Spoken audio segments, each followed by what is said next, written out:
Programang ito ay rated SPG. Striktong patnubay at gabay ng magulang ang kailangan. Maaaring may masiselang tema, lengguwahe, karahasan, sexual, horror o droga na hindi angkop sa mga bata. Dahil nakuha nga dito ni Annalyn ang cellphone dito ni Zoe, ay sakto naman na napatawag nga itong si Moira. Ang hindi inaasahan dito ni Moira na si Annalyn pala ang may hawak. Kaya labis ang pagkabahala dito ni Zoe na ngayon ay hawak ni Annalyn ang kanyang cellphone.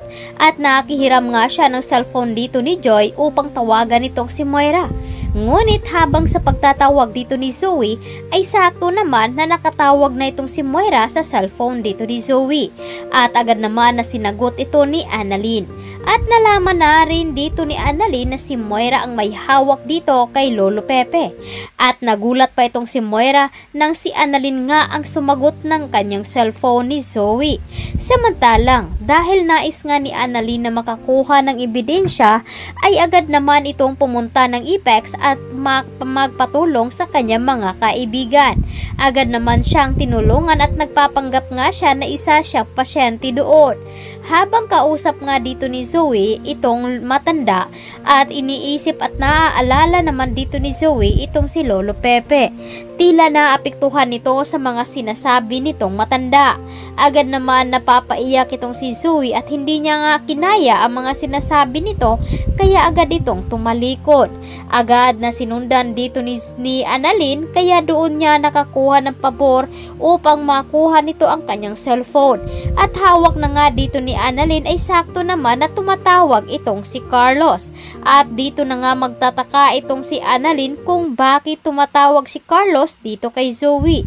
Doon naman sa mansyon ni Carlos habang nagbabalot ng mga pagkain, itong si Chang Susan at Josa ay sakto naman na sinasabihan ni Chang Susan na magbihis na nga itong si Lynette upang puntahan doon si Annalyn sa Apex at baka ay pagtulungan nga daw siya doon nila RJ, nila Moira at ni Zoe. Kaya naman agad na sinabi dito ni Lynette na magpaalam muna siya dito kay Carlos. Habang kausap naman ni Lynette itong si Carlos ay napapansin na nga dito ni Chang Susan at ni Josa na meron itong tinatagong sikreto itong si Lynette. Dahil hindi nga niya sinasabi dito kay Chang Susan na masama pala talaga ang ugali dito ni Carlos. At nagbabanta pa nga ito na kapag hindi daw umalis itong si Chang Susan at Josa sa bahay nila ay mananagot nga itong si Lynette. Kaya naman parang nagpaparinig na nga itong si Lynette na papaalisin na itong si Chang Susan. Ngunit nagalit nga ito at napapansin nga nila na parang gusto na siyang paalisin doon. At sinabi rin naman dito ni Josa na dapat ay hindi hinahayaan ni Carlos na mag-isa lang na nagliligpit itong si Lynette doon ng pinapagkainan ng kanyang mga kaibigan. At dapat daw sa mag-asawa ay nagtutulungan at pantay ang kanyang pagpapasabi dito. At dapat ay magkasundo nga ang dalawa at hindi hinahayaan na mag-isa lamang ang kumikilos.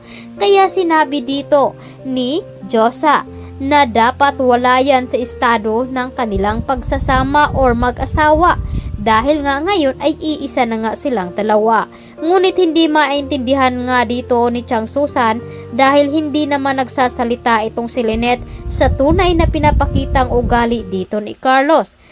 Kailan nga ba matatauhan itong si Lynette at sabihin niya dito sa kanyang ina at sa kay Chang Susan at kay Annalyn? Kaya ito ang dapat nating aantabayan at aabangan bukas dito lamang sa Abot Kamay na Pangarap. Maraming salamat.